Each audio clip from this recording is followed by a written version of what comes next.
Epístola de Pablo a los Romanos. El apóstol Pablo ha sido tajante. Estar bajo la ley es poner nuestras habilidades, nuestro intelecto, nuestros miembros al servicio del pecado. Estar bajo la gracia es poner nuestras habilidades, nuestro intelecto, nuestros miembros al servicio de la justicia, al servicio de Dios. O somos esclavos del pecado, o somos esclavos de la justicia, o somos esclavos de Satanás, o somos esclavos de Dios. En el capítulo 7, Pablo, con otra ilustración, quiere dejar en claro qué es estar bajo la gracia y qué es estar bajo la ley. Gracias te damos, Dios, por permitirnos abrir tu palabra en el capítulo 7 de Romanos. Te suplicamos que nos des entendimiento. Te suplicamos que nos ayudes a comprender este capítulo. Por Jesús tu Hijo te lo ruego. Amén. Buen día, hermanos y hermanas de esperanza. Para este estudio, si usted puede escribir, hágalo, porque vamos a ir avanzando gradualmente. Y si usted escribe, no va a perder el proceso que Pablo quiere enseñarnos en este capítulo. Hay un principio elemental en el estudio de la Biblia, que es que la Biblia no se contradice. Por lo tanto, Pablo no se contradice. ¿Se imaginan ustedes diciendo a Jesús, el que le ha dado el Evangelio a Pablo directamente, como él así lo manifiesta? Jesús diciendo, yo he venido a cumplir, no a anular. Y Pablo diciendo, la ley está anulada. Qué contradicción, ¿verdad? Ahora, Pablo se contradice a sí mismo, el que dice, luego por la fe invalidamos la ley. No, sino que la confirmamos, se contradice a sí mismo. En el capítulo 7 de su carta a los Romanos, Pablo deja en claro que él nunca se ha contradecido. Así como cuando habló con el rey, ¿recuerdan con los reyes que habló allí? Cuando estuvo prisionero en Cesarea, les dijo, yo siempre he hablado y he enseñado conforme a la Escritura. Ingresemos al estudio del capítulo 7. En los primeros 6 versículos, ahora Pablo toma una analogía del matrimonio. ¿Acaso ignoráis, hermanos, pues hablo con los que conocen la ley? ¿A quién está dirigiendo Pablo su carta? A los cristianos que están en Roma. Cristianos de origen judío. ¿Cómo es una persona de origen judío? Tiene toda la formación que los judíos les han enseñado. ¿Y cuál era esa formación? Jesús ya lo describió en Marcos. En aquella ocasión, cuando los fariseos están preocupados por lavarse las manos antes de comer, Jesús les dice, ustedes han dejado las leyes de Dios para reemplazarlos por sus mandamientos y por sus tradiciones. Esa es la formación que tenían estos judíos cristianos ahora. Ese es el antecedente, y algunos arrastran muchas de sus creencias. Entonces, hay que dejar en claro lo que es la ley, cuál es el propósito de la ley y por qué es que Jesús tuvo que venir. ¿Por qué el Cordero de Dios tuvo que morir en la cruz? Pues hablo con los que conocen la ley. A ellos les está hablando. Cuando Pablo va a escribir su carta a los gentiles, les va a escribir en un idioma un tanto distinto. Que la ley se enseñorea del hombre entre tanto que éste vive. Este se refiere a la ley. Que la ley se enseñorea del hombre. toma dominio, toma el control del hombre, entre tanto que éste vive. Pero aquí a esta persona, la ley, vamos a ver cómo Pablo le da como si fuera una persona diferentes personalidades. Y no porque la ley tuviera esas personalidades, sino porque los creyentes le dan esas diversas personalidades a este señor ley. ¿De acuerdo? Vamos al versículo 2. Porque la mujer casada está sujeta por la ley al marido mientras éste vive, pero si el marido muere, ella queda libre de la ley del marido. ¿Y cuál es la ley del marido? El matrimonio. Por ejemplo, en esta parte, en el Perú, si una persona se casa con dos personas, es acusado de bigamia y puede ir a la cárcel. Así lo dice la ley. Hay países en los cuales la poligamia está permitido. Practican la poligamia, así que no pasa nada. Entonces aquí Pablo dice, pero cuando muere la ley, cuando muere el señor ley, cuando muere el marido, está haciendo un símil entre la ley y el marido, la mujer queda libre de esa ley. Queda libre. Ya no hay matrimonio. Si esa mujer se casa con otro, no comete adulterio. ¿Se dan cuenta?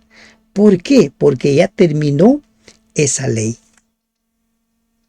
Y sigamos en la línea. Esa función de gravosa no le dio Dios a la ley, sino se la dio el mismo oyente. Hay personas que son felices casados.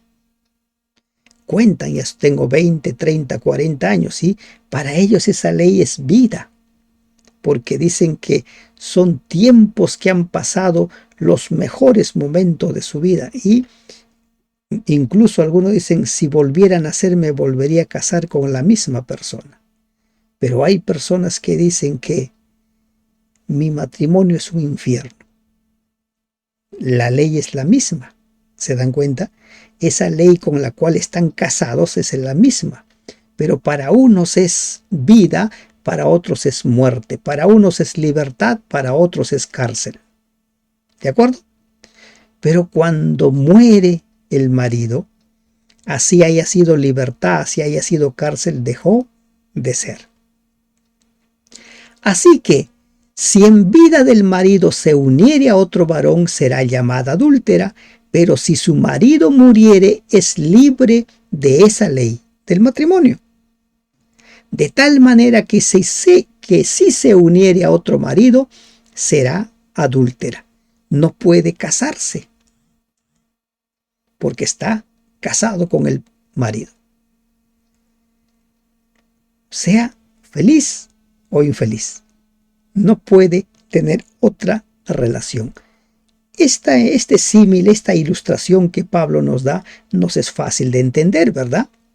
Así también vosotros, ahora va a lo que les quiere decir, que quiere enseñarles. Así también vosotros, hermanos míos, habéis muerto a la ley mediante el cuerpo de Cristo. Murió el marido para que seáis de otro. Te puedes casar con otro, con Cristo, del que resucitó de los muertos, a fin de que llevemos fruto para Dios. Esa ley que te sometía ya dejó de ser. ¿A quién les está hablando? Recuerden, les está hablando a los judíos, para quienes la ley era pesada, quienes los días sábados no podían dar más de determinada cantidad de pasos, quienes habían establecido un sinnúmero de reglas y reglas. La ley se había convertido en muy pesada. A ellos les está diciendo.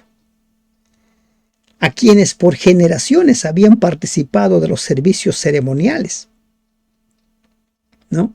Y no solo a ellos, sino a quienes habían dejado de vista la ley de Dios, los 10 mandamientos, y los habían reemplazado por leyes humanas. A ellos les está escribiendo. Sigamos. Porque mientras estábamos en la carne, las pasiones pecaminosas que eran por la ley obraban en nuestros miembros llevando fruto para muerte. Volviendo a la ilustración del matrimonio, esa ley les hizo infeliz, ese matrimonio les hizo infeliz. Los llevó a camino de muerte, les llevó por las pasiones pecaminosas, porque mientras estábamos en la carne, viviendo bajo la ley,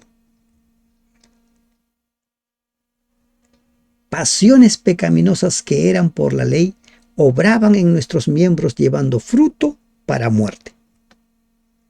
Ya hemos visto en el capítulo anterior, mucha gente no conocía la ley, pero el pecado existía. ¿Por qué? Porque la ley siempre ha existido. Que yo no conozca algo no implica que no exista. Que yo no vea algo no implica que no exista. Hay muchas cosas que no vemos y existen. Los seres microscópicos no los vemos, pero existen. Pero ahora estamos libres de la ley por haber muerto para aquella en que estábamos sujetos. ¿A quién le está escribiendo? A los judíos cristianos. Ahora hemos muerto a la ley.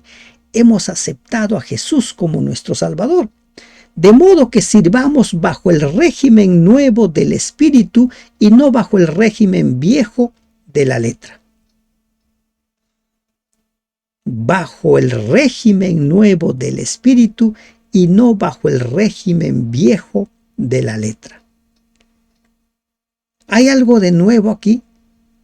¿Recuerdan ustedes cuando estuvieron en el Getsemaní? Jesús le dijo a Pedro, a Santiago y a Juan: oren, porque el espíritu está dispuesto, pero la carne es débil. Y cuando el Señor da su mensaje en el Sermón del Monte, manifiesta el espíritu de la ley y no solo la letra así fría. La letra así fría decía que el adulterio era cometer el acto del adulterio, que matar era cometer el acto de quitar la vida. Pero el espíritu que decía Jesús en el Sermón del Monte, codiciar a la mujer era ya haber adulterado. Odiar al hermano, tener rencor al hermano, es ya haber cometido homicidio. El espíritu de la ley. ¿Se dan cuenta la diferencia entre el espíritu de la ley y la letra? Bajo el régimen nuevo del espíritu, los creyentes que han muerto al pecado y resucitado a la vida nueva, Romanos 6.2, Romanos 6.4, ahora presentan un servicio que es nuevo y espiritual. Su obediencia a la ley de Dios ya no es legalista y mecánica, como si la justificación consistiera simplemente en cumplir con un código de reglamentos externos de conducta que no tienen nada que ver con la condición del corazón. Recuerden ustedes al joven rico. ¿Qué le dice? ¿Qué le dice a Jesús? Yo he guardado todo esto desde mi juventud. Había guardado la letra, pero no el espíritu. Mediante su unión con el Salvador Jesucristo, los creyentes han aprendido un camino nuevo de verdadera obediencia cordial y espiritual. Tal servicio y tal culto solo son posibles para los que han renacido del Espíritu Santo y viven bajo su influencia. Pablo amplía su explicación en el capítulo siguiente que vamos a estudiar el día de mañana. ¿Y qué cuando dice bajo el régimen viejo de la letra?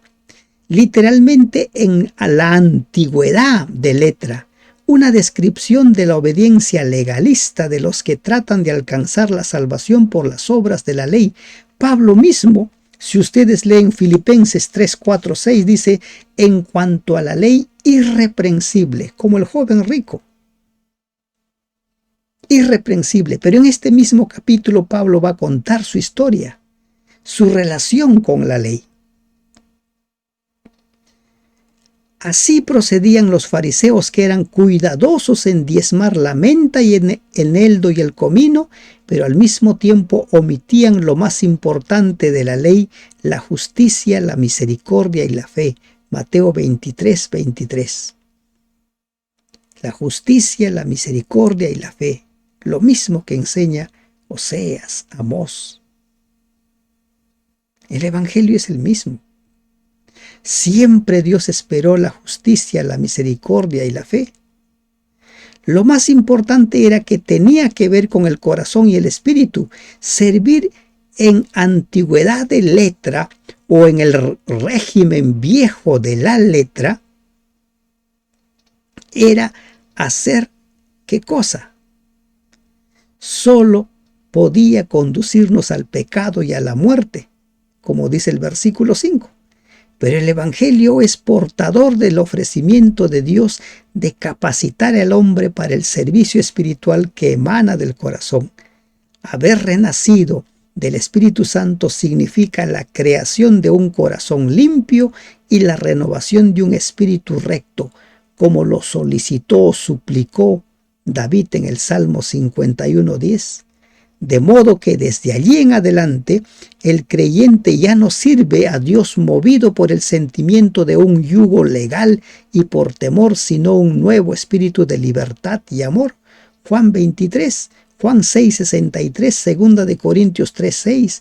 Y una vez más les recuerdo lo que el joven rico le dice: yo he guardado todo esto desde mi juventud. Pero se fue triste cuando Jesús le habló acerca de el espíritu de la ley.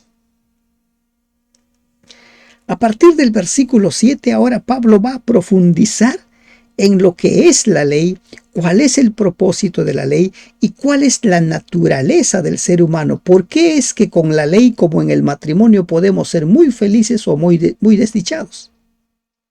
¿Por qué? Es la misma ley.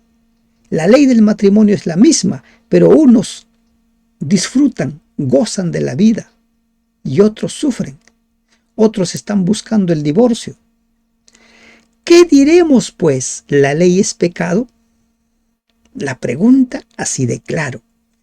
Si alguno está considerando entonces la ley es pecado, entonces la ley es quien me lleva a mí a cometer todo lo que hago. No, la ley no te lleva a cometer pecado. La ley no te obliga a vivir una vida desdichada. No, ¿verdad? Así como en el matrimonio puedes ser muy feliz o puedes ser muy desdichado. Y Pablo responde: en ninguna manera. La ley no es pecado. Pablo no se contradice, como la Biblia no se contradice. Pero yo no conocí el pecado sino por la ley, porque tampoco conociera la codicia si la ley no dijera no codiciarás. Una vez más nos deja en claro el apóstol cuál es el propósito de la ley. Ya es la tercera vez que nos dice a lo largo de su carta. El propósito de la ley es mostrarnos el pecado. Y en Gálatas, Pablo dice que la ley era como el tutor, como el ayo, que nos lleva a Cristo. Y así es en la actualidad. Es la ley el que te muestra tu pecado.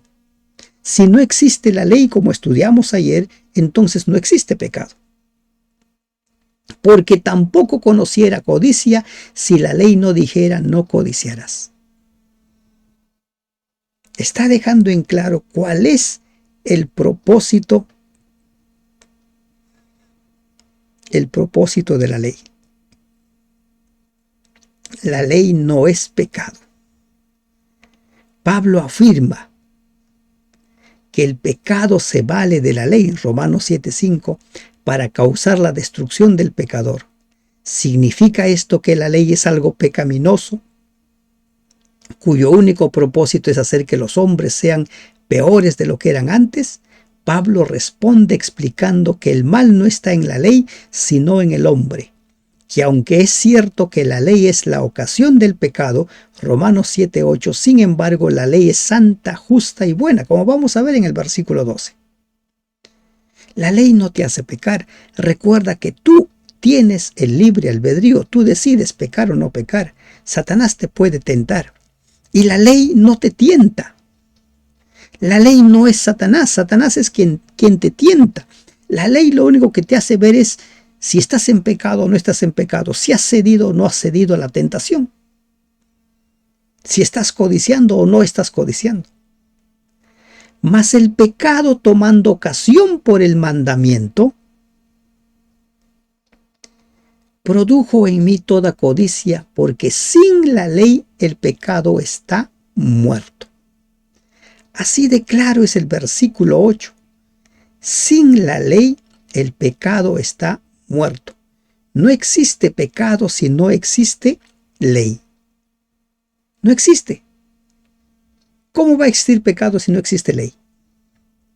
¿Quién te va a decir que es pecado la codicia? ¿Quién te va a decir que es pecado el adulterio? Si no existe. Todo lo que el mundo conoce proviene de la ley moral de Dios. Aún los pueblos que se declaran ateos, agnósticos, necesitan de la ley moral para sobrevivir. Por ejemplo, una sociedad que se miente a diestra y siniestra es una sociedad que se destruye. Cuando hay mentira no hay confianza. No hay ninguna confianza. Entonces, ¿qué dice? Porque sin la ley el pecado está muerto. ¿Se dan cuenta? ¿Cuál es el propósito de la ley? No es que la ley te hace pecar. No es que la ley te aleja de Dios. Tú eres quien tomas las decisiones. No es quien se fija solo en la letra de la ley, sino eres tú quien se fija. No es la ley quien te conduce por el camino que te aleja de Dios. Tú eres quien va cediendo a las tentaciones. Ahora miren la experiencia de Pablo. Y antes de leer este versículo, vamos a leer lo que dice Filipenses, capítulo 3, versículo 4 en adelante.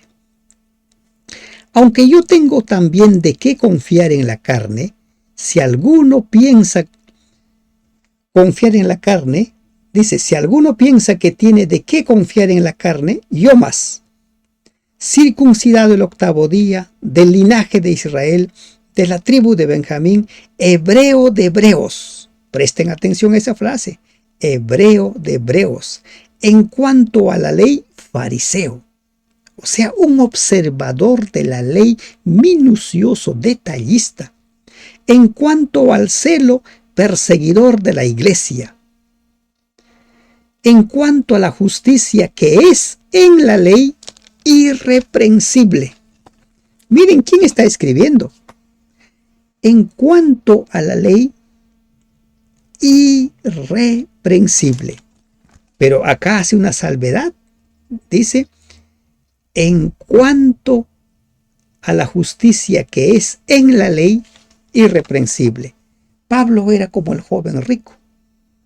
Guardaba toda la ley.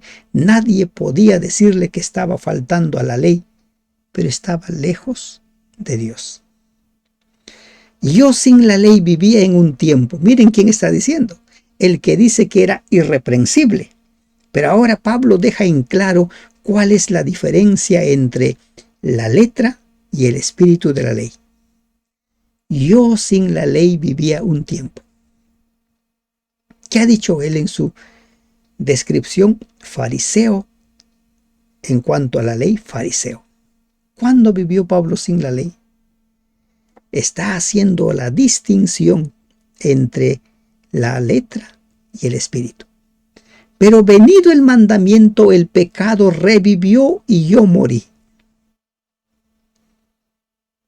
Se encuentran cuando imagínense cuando Pablo se encuentra con Jesús. Y Jesús le dice, yo soy a quien tú persigues. Yo soy a quien tú has arrastrado a la cárcel. Yo soy a quien tú has mandado matar. Yo soy. El pecado revivió. Ahora se sintió asesino. Ahora se sintió culpable. ¿Se dan cuenta de lo que estaba hablando Pablo? Era fariseo, irreprensible en cuanto a la letra de la ley, pero cuando se encuentra con Jesús, oye, yo soy un asesino. Yo pensaba que estaba sirviendo a la justicia, pero resulta que no sirvo a la justicia. Entonces dice, yo morí. Y hallé que el mismo mandamiento que era para vida, a mí me resultó para muerte. Vuelvo a la ilustración del matrimonio. Unos muy felices, otros muy desdichados. El mismo mandamiento que era para vida, a mí me resultó para muerte. Cuando leemos el Salmo 19:7 dice, la ley de Jehová es perfecta. Así, la ley de Jehová es perfecta. En Juan 15:10 Jesús dice, si me amas, guarda mis mandamientos, guarda mis leyes. En Deuteronomio 30:16 habla de obediencia a la ley, de amar. Permítanme leerles Deuteronomio 30:16 dice, porque yo te mando hoy que ames a Jehová tu Dios, que andes en sus caminos y guardes sus mandamientos, vivas y seas multiplicado y Jehová tu Dios te bendiga en la tierra en la cual entras para tomar posesión. Ahora les pido que me escuchen el versículo 20. Desde el 19 vamos. A los cielos y a la tierra llamo por testigos hoy contra vosotros, que os he puesto delante la vida y la muerte, la bendición y la maldición. Escoge pues la vida para que vivas tú y tu descendencia. 20. Amando a Jehová tu Dios, atendiendo a su voz. ¿Recuerdan de esto, atendiendo a su voz? Juan 10:10, mis ovejas me conocen, me oyen y me siguen. Y siguiéndole. Aquí estamos viendo a Jesús en Juan 10, atendiendo su voz, siguiéndole a Él, porque Él es vida para ti. ¿Quién es vida para ti? El Señor. Si le amas, ¿qué dice el 16? Que andes en sus caminos, en sus mandamientos.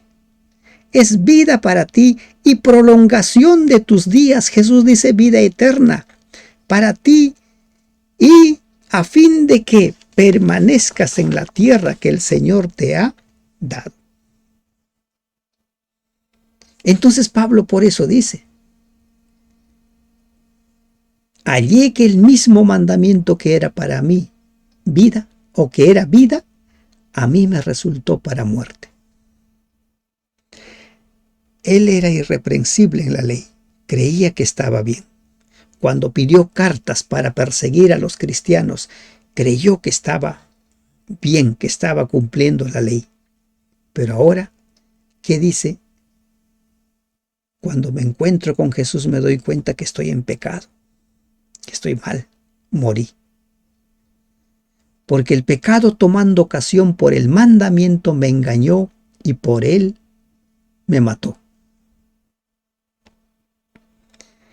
Y aquí volvemos nuevamente a lo que les digo, para que podamos entender, porque el pecado, tomando ocasión por el mandamiento, me engañó. Estaba en pecado Pablo mientras presenciaba la muerte de Esteban y sus vestidos fueron puestos a sus pies.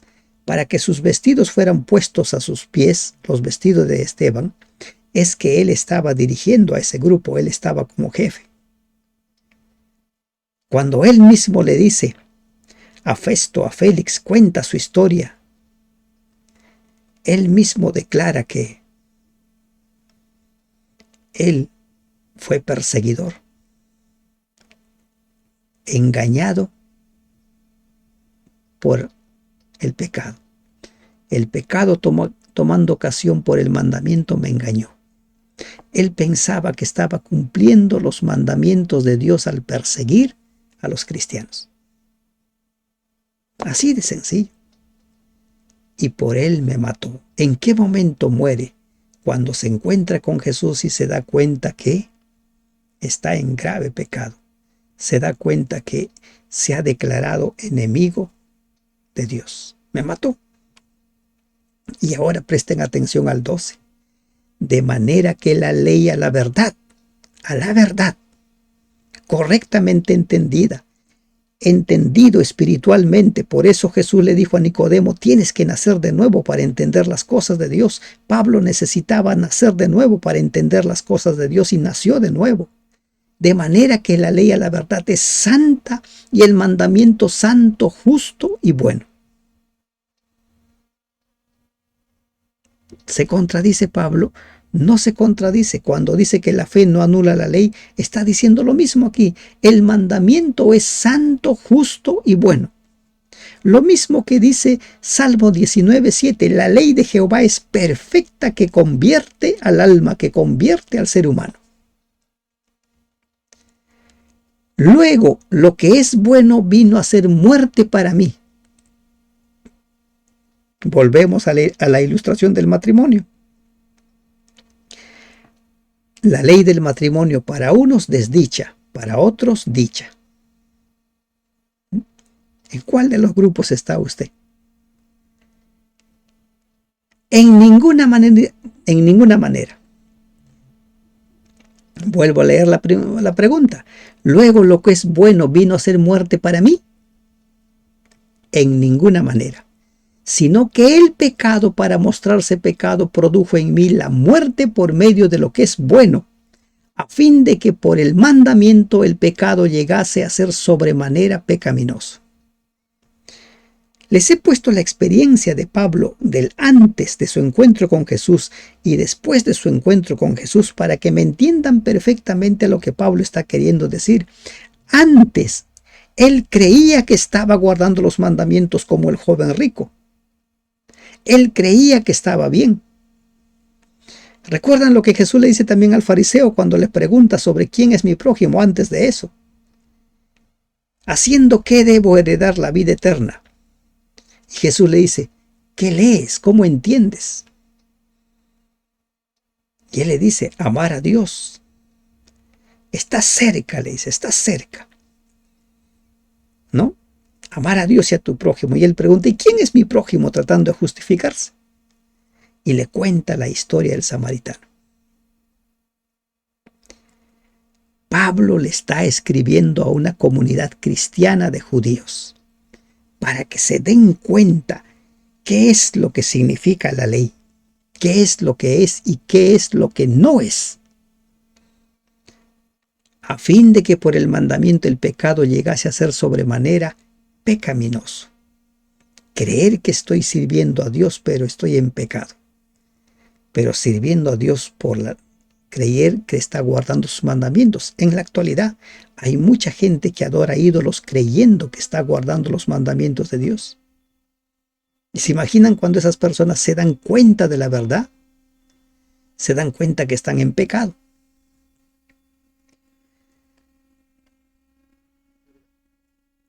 A ver, nos estamos adelantando.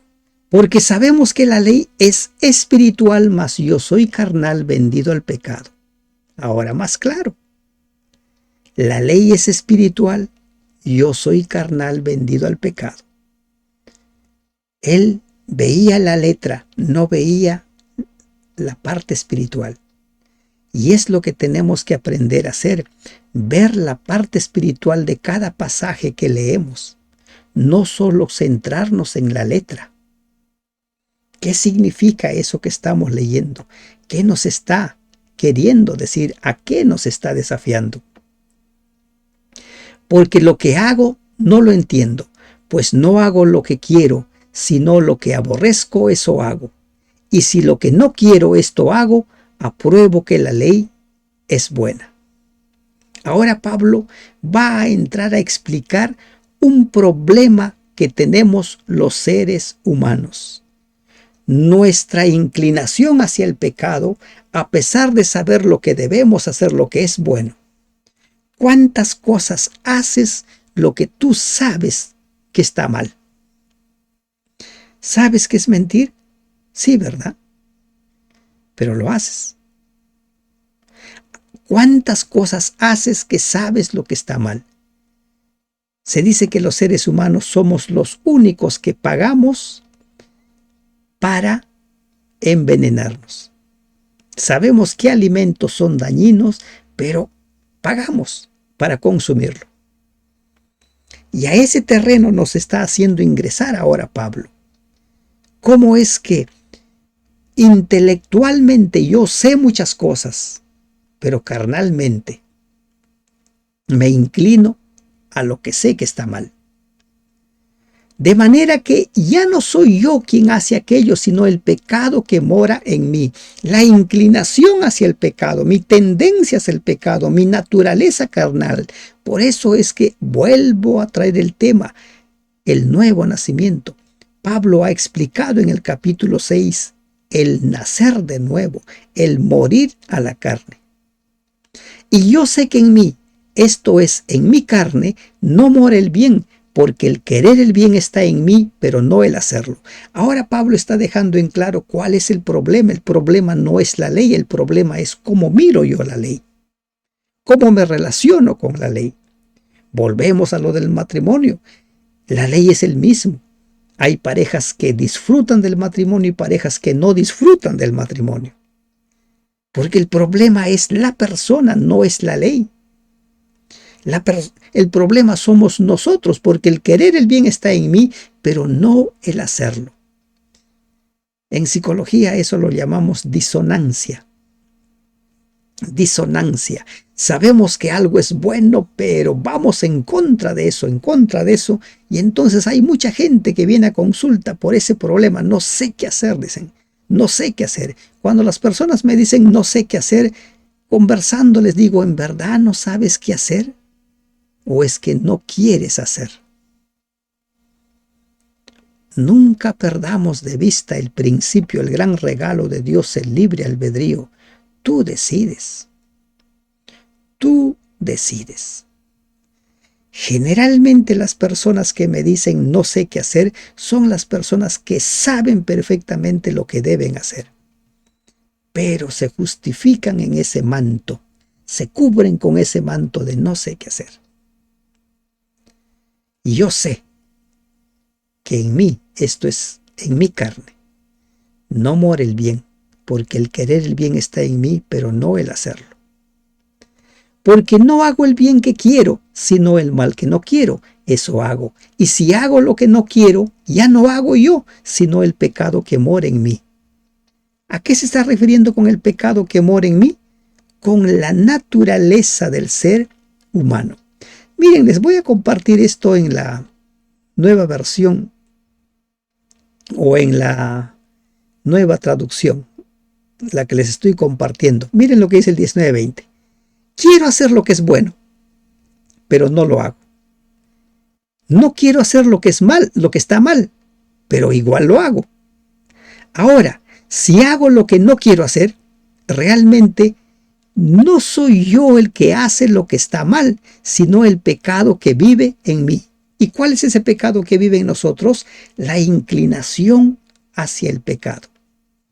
Esa herencia que Pablo ha explicado, que así como por Adán entró la transgresión y por él a todos nosotros, por Cristo entra la gracia, la salvación, la justicia. Todos tenemos esa inclinación hacia el mal. Así que, queriendo yo hacer el bien, hallo esta ley que el mal está en mí. ¿A qué ley se está refiriendo? A la inclinación al pecado, a nuestra tendencia natural al pecado. He descubierto el siguiente principio de vida, que cuando quiero hacer lo que es correcto, no puedo evitar hacer lo que está mal. ¿Quién es el problema, la ley o el ser humano? Pablo está dejando claro que el problema no es la ley, el problema es el ser humano, cómo se relaciona con esa ley. Porque según el hombre interior, me deleito en la ley de Dios. Nos gusta servir. Recuerdan a Pedro. Pedro quería estar junto a su maestro. pero sus acciones lo alejaban. Pero veo otra ley en mis miembros. ¿Qué ley? Esa ley, la tendencia hacia el pecado, hacia el mal. La inclinación natural que tenemos, que se rebela contra la ley de mi mente y que me lleva cautivo a la ley del pecado que está en mis miembros. Les sigo compartiendo según la otra versión, la Nueva Traducción Viviente. Dice: amo la ley de Dios con todo mi corazón, pero hay otro poder dentro de mí que está en guerra con mi mente. Este poder me esclaviza al pecado y todavía está dentro de mí.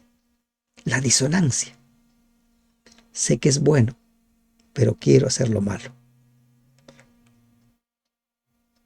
Cuando usted se alimenta en base a lo que sabe que es bueno o en base al placer. La mayoría comemos en base al placer. Miserable de mí, ¿quién me librará de este cuerpo de muerte? Miserable de mí. Soy un pobre desgraciado. ¿Quién me libertará de esta vida dominada por el pecado y la muerte? Aquí Pablo reconoce su condición. Si una persona no reconoce su problema, nunca va a solucionar su problema. Pablo está dejando en claro que el problema no es la ley. Pablo está dejando en claro que el problema es él. De la misma manera, si tú no reconoces que tu problema no es la ley, sino que eres tú, la forma como te relacionas con la ley, puedes ser desdichado o muy bendecido, muy dichoso. Volvemos a la figura del matrimonio. Es la misma ley. ¿Quién me librará de este cuerpo de muerte? Es nuestra naturaleza la que se rebela contra Dios. Estar bajo la ley es hacer lo que la ley de la carne me dice que haga. Por eso soy desdichado. Gracias doy a Dios. Ahora Pablo nos da la solución al problema. No todo está perdido. Gracias a Dios. La respuesta está en Jesucristo nuestro Señor. Así que ya ven, en mi mente de verdad quiero obedecer la ley de Dios, pero a causa de mi naturaleza pecaminosa soy esclavo del pecado. Pero la solución, ¿en quién está? La solución está en Cristo. Él es el que me va a librar de esa ley carnal, de esa ley de pecado. Él es el que me va a librar. Entonces, cuando Pablo habla en la analogía del matrimonio, se está refiriendo ¿a qué? ¿A la ley espiritual, a los 10 mandamientos, o se está refiriendo a esa ley que nos hace desdichados? ¿A qué se está refiriendo? ¿Quién es el problema?